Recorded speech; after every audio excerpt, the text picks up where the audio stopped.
Good morning. Fix this microphone. I had to upgrade, so I had to get a new microphone. Yesterday, hopefully this one actually works. Well, the other one did work, but sometimes you just want to upgrade and do something different. I guess that kind of goes in line with what we're talking about today. The right side of perspective. So I'm on my side of perspective because I wanted to upgrade. I wanted to have something new and something different because I just felt it was that time. If I'm going in a different type of direction, look at my hat. My hat all crooked and stuff. Looking crazy. Pardon self. Um I just wanted to go into something new and getting a new device. To me, I wanted a different sound, and allegedly this is one of the top podcasting mics, so I got that, the SM7B. So for those that is in podcasting, you know what I'm talking about. For those that are um, have a desire to go into podcasting, if you want to start at the top, just go ahead and invest into a SM7B. You can already go ahead and get that quality sound that you want, or that sound that you feel that you're looking for out of that particular product. Peace. Good morning, Mr. Tony. So again, I had to upgrade, like I said. So for those that want to travel in that space of podcasting, just go ahead and invest in the SM7B. And then you can start at that level. I had to grow into it. I mean, the mics that I had before, it was okay. Um, but I had to step the game up just a little bit more. So that's where I'm at right now. So that's where the new microphone came from. I feel that the sound and the clarity is a lot clearer. But again, that's my perspective. All right. So as you can see right now, the question that's proposed right there is, how do you see perspective? That is an open dialogue question in how you see the word perspective, because the conversation that we're having today is about the right side of perspectives. Everybody know and understand, if you are an adult of intelligent value, and there's some things that you have thought your way out of, you know that there's two sides to a perspective. One side is how you see it, and a lot of times the other side is how you feel, to be honest. So which side of perspective is on? Not are you on the see side or the feel side, but really how do you actually bring it out? So let's go ahead and jump. Go ahead and put the word perspectives inside the chat. This microphone is tripping. Let me let me tighten it up. All right, bet. Here we go. All right. So for those that know the platform, you're going to get definition of words. You're not going to get an etymology today, but you're going to get some very good definitions and some insights. And as we already know, um, the definitions are going to be inverted, whether it's going to be red over white. If I say red over white, pay attention to the words that are in red. If I say white over red, pay attention to those words that are in white. And then if you have some jewels that you want to drop just from the inversions, go ahead and drop those jewels inside the chat, because like everybody know, when you go into a live or a video somebody got, you go straight to the comment to see what Jokers is talking about. And they can do the same thing for you. Go ahead and drop them jewels. Um, and then after that, we're going to go into the deep dive, which is my favorite part, because that's when I be transparent and dive a little bit deeper, and not just from the definition, but dive into some real conversation and some real actions. Can I do that? I bet. I was going to do it whether you said no or yes or not. All right. As you can see, the very first definition that we're going to be talking about with perspectives, it says a particular attitude towards or way or regarding something, a point of view. And the inversion that I want you to pay attention to is white over red, which is a particular attitude towards something. Your perspectives can come from your attitude. And I'm going to say that again. Your perspectives can come from your attitude, like how you come into a situation, how you see a certain thing, how you communicate to certain people, how you communicate about certain things, how you communicate about what's going on in certain situations.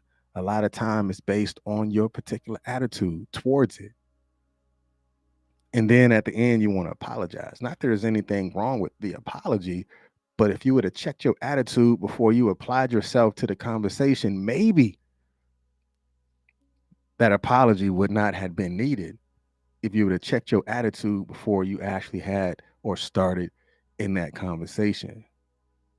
So your perspectives would have been different if you would have checked your attitude, if you would have sat yourself down and been quiet just for a moment, just to listen to see what is actually being said instead of coming at it in a particular way that you have to apologize for it later. Again, we're talking about the right side of perspective. Again, we're looking at the definition. It says a particular attitude towards or way of regarding something, a point of view. And again, the inversion is a particular attitude towards something. That might have hit home to somebody. I probably had just got finished dealing with that yesterday or this morning, whatever. So now let's look at the second definition of perspective. It says it says true understanding of a relative importance of things, a sense of proportion. So the inversion I want you to pay attention to is red over white, which is a relative sense of proportion. Like Mr. R2, what are you talking about? What is a relative sense of proportion? You know how when people say you blowing it all out of proportion? That means that you took the important part and you didn't pay attention to the important part. And you took it out of its original context. That's what people are really saying when they saying you're blowing it way out of proportion. Because the true proportion is the information and how the information is relating to what you're actually thinking about or relating or being relatable to the conversation or the situation. So when it says the relative sense of proportion, that means those things that are important and how those important things relate. So the relatable sense of proportion, that means you are relating to the information that has been sent between the sender and the receiver. Can you relate to it? When you do relate to something, what? Then you two are on the same common goal and understand the perspectives that you're on. So when you're having these conversations, some of y'all are probably going to have some conversations today. So when you're in that situation, the first thing that I want you to do is close your mouth. Close your mouth, allow your ears to actually listen and to comprehend what is actually being said and say nothing and just breathe. Because what you're doing right now is beginning to choose the relative sense of proportion, like the information that's being sent. You are now the receiver of the information. Find the proper information that makes sense to to the relative conversation that you're having. It's the information. A lot of times we're in arguments because the information that was between the sender and the receiver wasn't received properly, or it wasn't a relatable conversation. So now you get a lot of pushback. Again, I'm just giving you definitions and inverting it and breaking it down to a relatable conversation. Because again, this definition says a true understanding of the relative importance of things, a sense of proportion. And the inversion on the definition is the relative sense of proportion. You don't have to blow things out of proportion if you just listen to it. If you just want to learn about what the conversation is about. Not everything has to have a rebuttal. Not every conversation has to have a reply. Maybe sometime the greatest reply is you listening. Ooh, that might have hurt. Sometimes the greatest reply is you actually listening. I might need to write that one down. That's deep. Let's marinate on that one for a little bit. Sometimes your greatest reply is you listening. Sometimes you might or they might just want to be heard. So that's where your greatest reply of listening becomes the relatable sense of proportion. Please, peace. Good morning, Miss Ty Da Lee. All right, and the next definition that I want you to pay attention to. There's some jewels in this one, but I'm gonna pull those out a little bit. All right, so this definition said the state of one's ideas, the fact known to one, etc., in having a meaningful interrelationship. And the inversion that I want you to pay attention to is the state of one's idea. So perspectives is a state of one's idea. And when you're talking about a state, what are we talking about? When you see things that says the state of, that's an open question. When you see things that says a state of, what does that mean? I want to see if you know. When you see things that says the state of, what does that mean? And from your answer, I will take that answer and I'll give you the true answer. And then we'll go from there. So again, it's saying the state of one's idea, the fact known to one, etc., in having a meaningful interrelationship. So the state of one's idea, anytime you see something that says the state of, that's talking about like your thoughts. Like, where is your mental state? Where is your mindset at that particular time? Like, the state of comes from you. That is the inner conversation that you're having with you, because the state of one's idea comes from a inner perspective. It comes from your train of thought. It comes from the way that you act. It comes from the things that you do. It comes from the things that you say. The state of one's idea. And the part that I also like that I didn't highlight, but I do want to talk about it, is having a meaningful interrelationship. Now, the interrelationship, we're not going to talk about the interrelationship between one or two people or two or three people, whatever it is. We're going to talk about the relationship that you have with you. Because a lot of times when you're talking about interrelationship, you're looking at how do things correlate.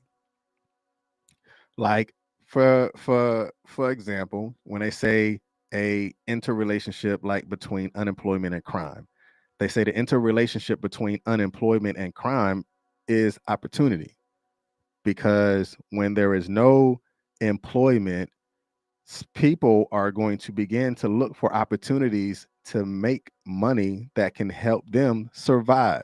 So the interrelationship between unemployment and crime is that's how they correlate. That's the interrelationship between the two. But now when you're looking at the interrelationship with your perspectives, is like, oh, now I see how that correlates, because like it's my thoughts. If I change the way I see things or change the way I talk to myself or about myself, then my perspectives about myself is going to change. That's that interrelationship, the meaningful interrelationship between the way you see yourself, the way you talk to yourself, the way you talk about yourself, the way you empower yourself, the way you push yourself, the way you are disciplined within yourself, the way you sabotage everything that you do about yourself. A lot of that interrelationship correlates with your process of thought. because again, it says the state of one's idea, which is the state of one's process of thoughts. So let's get ready to go into the deep dive because in this deep dive, I begin to learn. I'm gonna tell y'all when it started. I didn't know what I was going to talk about, and I was trying to figure out like what I was going to talk about today, and it hit me at 7 o'clock this morning, at 7, and then it was like, bam, the right side of perspective. Because a lot of times we find ourselves on the opposite side of where we should be for whatever reason. A lot of times when we find ourselves side of where we should be, sometimes just out of willful ignorance, right? Willful ignorance. Because willful ignorance occurs when individuals or people or us, when we realize at some level of consciousness that our beliefs are probably false as they consciously as we consciously avoid our own truths. But now what side of perspectives really push for is our self-determining factors? Like, don't willfully be ignorant that you need help. Don't willfully be ignorant in knowing that that situation that you caused it because you came at it with your own attitude. Like the definition previously says, uh, like it's about the attitude.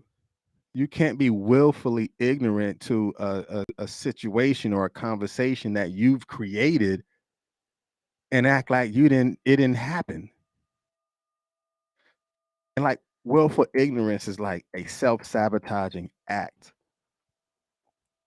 of your own free will. It's something that you do, not something that somebody else did towards you, but something that you personally do. And it's simply looking at it and creating a perspective from a open and honest way and just making a switch just like that. It is simply making a switch and attempting to see things from a different perspective, and looking at it from that perspective or a different perspective could actually help solve many problems.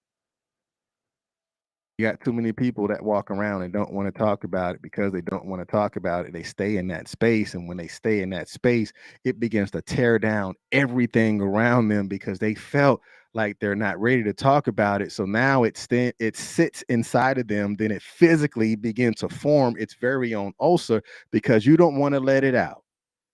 You want to hold on to being right because you felt that you was right, and the attitude you brought to the situation, you brought it to everybody else too. Because your perspectives on life really determines how you relate to people and how you handle relationships and troubles and how you live your day-to-day life. Because if you had a bad or negative perspective on life, it affects everything around you, and your negativity, that's like what we call our energy or our frequency. Because when we have that negative self-talk, that's like a domino effect. And it begin to trigger stress and anxieties that we have within ourselves. And it also possibly begin to pull out fear. Like I always say, fear is not real. Fear does not exist until we give it life. That's why it's actually called spirit of fear. It does not truly exist until you breathe life into it, until you put energy into it, until you pull those triggers and stressors and the anxiety comes in and the depression sets in, and then you get deeper down in this hole that you didn't have to go in, only if you possibly would have be able to check your attitude before you even begin to acknowledge the perspectives in where you are, because all of that really leads into a self criticism, and that self criticism then results in diminishing our progress. because there's some of us that has been working on ourselves, but when we allow those triggers and those anxieties and begin to self-criticize ourselves, it diminishes the progress. You've gotten yourself out of the hole and you can get yourself out of the hole again. Just remember what you did to get out of it. Like other times, like we may find ourselves complaining and stressing over things that simply require a small shift in our perspective. I mean, think about it. Because changing our perspectives is an active decision that we have to make intentionally.